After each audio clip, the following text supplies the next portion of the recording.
नमस्कार दोस्तों, आपका इंग्लिश सॉल्यूशन क्लासेस में स्वागत है। फ्रेंड्स, आज हम एक्टिव वॉइस और पैसिव वॉइस का शॉर्ट स्ट्रक्चर के द्वारा नियम से आज हम जानेंगे कि एक्टिव वॉइस पैसिव वॉइस को कैसे सरलतम पूर्वक हम बनाते हैं। एक आसान तरीका है फ्रेंड्स, अगर आप समझ जाएंगे तो एक्टिव वॉइस पैसिव वॉइस आप आसानी से बना लेंगे। आइए देखते हैं। ये देखिए स्ट्रक्चर है, क्या है स्ट्रक्चर। अगर हमारा active voice present indefinite tense में हो, किस में हो, प्रेजेंट इंडेफिनिट टेंस में हो, तो प्रेजेंट इंडेफिनिट टेंस में होगा तो प्रेजेंट इंडेफिनिट टेंस का स्ट्रक्चर इस तरह बनता होगा। Active voice subject plus verb की फर्स्ट फॉर्म प्लस यस या एस या plus object plus full stop. ये हमारा होता है क्या, ये एक्टिव वॉइस का मतलब। मान लीजिए कि ये प्रेजेंट इंडेफिनिट में है तो प्रेजेंट इंडेफिनिट का अब ये फार्मूला होता है।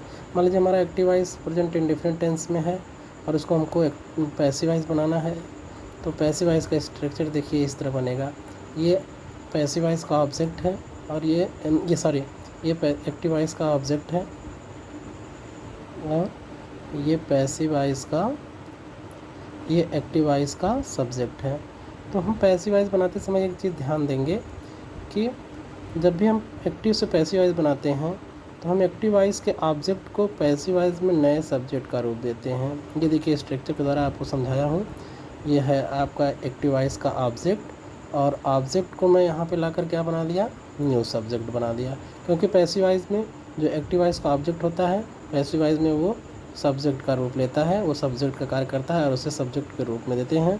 और एक टेंस बाद की सहायक क्रिया लगाएंगे, किसके अनुसार, नए सब्जेक्ट के अनुसार। अगर हमारा सब्जेक्ट ये क्वेश्चन है, सिंगुलर नंबर है तो इज़ लगाएंगे, अगर आई है तो एम लगाएंगे, अगर प्लूरल नंबर है तो आर लगाएंगे। दोस्तों, आपको पता होना चाहिए कि हम सदैव पैसिव वॉइस में वर्ब की कौन सी फॉर्म इस्तेमाल करते हैं, थर्ड फॉर्म इस्तेमाल करते हैं। और फिर उसके बाद जो एक्टिव वॉइस का क्या होता है, सब्जेक्ट होता है। मोबाइल थोड़ा सा हिल रही है।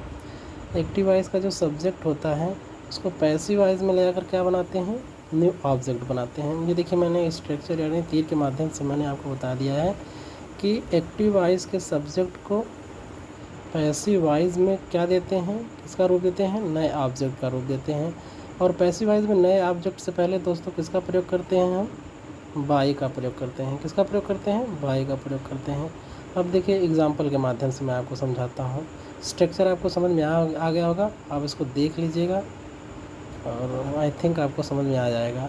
एग्जाम्पल देखिए, मैं प्रेजेंट इंडेफिनिट का सिंपल सेंटेंस लिया हूँ। जैसे Ram reads a book, Ram reads a book. अब देखिए ये आपका क्या है, एग्जाम्पल में राम जो है ये सब्जेक्ट है, क्या है, सब्जेक्ट। ये आपकी वर्ब की फर्स्ट फॉर्म और उसमें यस या यस लगा क्योंकि हमारा करता एक वचन है। और अ बुक, ये जो है क्या है, अ बुक। अ बुक आपका ऑब्जेक्ट है। अब इस ऑब्जेक्ट को हम पैसिव वॉइस जब बनाएंगे तो एक्टिव वॉइस के ऑब्जेक्ट को पैसिव वॉइस में क्या बनाते हैं, नया सब्जेक्ट बनाते हैं। तो इसको हम यहाँ पे लाएंगे, जैसे हमने आपको यहाँ पे समझाया था। ठीक उसको ऑब्जेक्ट को उठा कर लाएंगे तो अ बुक। अब इसके अनुसार एक टेंस बाद की सहायक क्रिया यानी प्रेजेंट कॉन्टिन्यूअस की सहायक क्रिया लगेगी। तो अ बुक एक वचन है इसलिए सहायक क्रिया यहाँ पर क्या आएगी, एज। अब क्या है, वर्ब की हम सदैव थर्ड फॉर्म इस्तेमाल करते हैं। किसका इस्तेमाल करते हैं, वर्ब की थर्ड फॉर्म का इस्तेमाल करते हैं। अब यहाँ जैसे कि स्ट्रक्चर में मैंने बता दिया कि पैसिव वॉइस में सदैव वर्ब की कौन सी फॉर्म का इस्तेमाल करते हैं, वर्ब। तो रीड्स है तो read, red, read. Third form क्या होता है, रीड ही होता है, बाई राम। अब हमने कहा अब देखिए यहाँ पे सब्जेक्ट को हम लाकर यहाँ पर क्या बना रहे हैं, न्यू ऑब्जेक्ट बना रहे हैं। तो न्यू ऑब्जेक्ट बनाएंगे तो न्यू ऑब्जेक्ट से पहले सदैव पैसिव वॉइस में किसका प्रयोग करते हैं, बाई का प्रयोग करते हैं। किसका प्रयोग करते हैं, बाई। और ये राम, राम हमारा एक्टिव वॉइस में सब्जेक्ट का कार्य कर रहा था, लेकिन जब पैसिव वॉइस बनाएंगे तो यहाँ पर हम किसका, राम को कहाँ पर रखेंगे, ऑब्जेक्ट के रूप में रखेंगे। तो ये बन गया राम रीड्स अ बुक, ये हमारा एक्टिव वॉइस था। इसका पैसिव वॉइस फ्रेंड्स बनेगा a book is read by Ram, a book is read by Ram. एक और एग्जांपल लेते हैं। देखिए एक्टिव वॉइस हमारा है I play football, I play football. ये भी प्रेजेंट इंडेफिनिट का सिंपल सेंटेंस है अब देखिए ये फुटबॉल यहाँ पे ऑब्जेक्ट का काम कर रहा है, आई यहाँ पे सब्जेक्ट का काम कर रहा है। जैसे मैंने स्ट्रक्चर यहाँ पे आपको बताया था, और आज यहाँ पर भी स्ट्रक्चर देखिए वही मैं तीर के माध्यम से इसको बना दिया हूँ। तो ये देखिए फुटबॉल, अब फुटबॉल को हम यहाँ पर ला कर के क्या न्यू सब्जेक्ट का रूप देंगे पैसिवाइज में, तो फुटबॉल हो गया। अब फुटबॉल के माध्यम से फुटबॉल हमारा एक वचन है, इसलिए इसके लिए प्रेजेंट इंडेफिनिट के लिए प्रेजेंट कॉन्टिन्यूअस में साइक के लिए एक वचन के लिए इज लगती है, तो हमने इज लगा दिया, क्योंकि हम पैसिवाइज में एक टेंस बाद के सहायक क्रिया का इस्तेमाल करते हैं। तो फुटबॉल इज़, अब वर्ब क्या था, प्ले, आई के साथ प्ले वर्ब की फर्स्ट फॉर्म आती है, जब हमारा बहुवचन हो तो प्ले हो प्रेजेंट इंडेफिनिट में होता है, तो प्लेड हो गया। क्या हो गया, प्लेड, क्योंकि पैसिवाइज में वर्ब की कौन सी फॉर्म लगती है, थर्ड फॉर्म लगती है।